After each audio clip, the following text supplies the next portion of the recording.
दोस्तों जिस दिन से एनपीसीआई ने आधार यूपीआई की घोषणा की थी उस दिन से अब तक पूरी 1 साल हो चुकी है और आधार यूपीआई फीचर अभी तक सिर्फ कुछ ही बैंकों में शुरू हुआ है। दोस्तों फिलहाल मार्च का महीना चल रहा है और मार्च का महीना खास इसीलिए है क्योंकि 15 मार्च 2022 को पहली बार एनपीसीआई ने आधार यूपीआई का ऑफिशियल नोटिस जारी करके आधार यूपीआई को फाइनली लागू करने की बात कही थी। हालांकि एनपीसीआई की इस पर प्लानिंग तो पहले से ही थी यानी कि सितंबर 2021 से, लेकिन इसको ऑफिशियली लागू किया गया था 15 मार्च को 2022 से।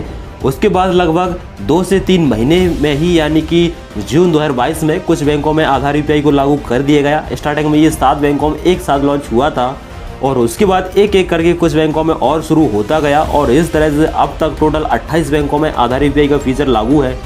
लेकिन दोस्तों बात यहाँ पर ये आती है कि अब बाकी की सभी बैंकों में क्यों नहीं आया और अगर नहीं आया तो कब तक आएगा बाकी की सभी बैंकों में।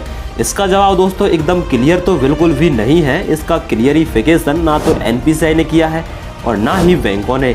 लेकिन फिर भी अगर देखा जाए तो किसी भी नए सिस्टम को इम्प्लीमेंट होने में कम से कम 1 साल का समय तो लगता है और इस हिसाब से जून 2022 से आधार यूपीआई की शुरुआत हुई थी तो ठीक 1 साल बाद यानी कि जून 2023 तक ये सभी बैंकों में आपको मिल सकता है।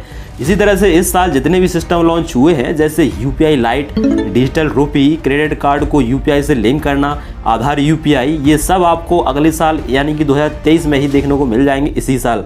तो उम्मीद है दोस्तों अब आपको बात समझ में आ गई होगी। अगर ये वीडियो पसंद आई है तो लाइक कर देना, साथ ही चैनल को सब्सक्राइब कर लेना ऐसे ही और वीडियोज़ के लिए।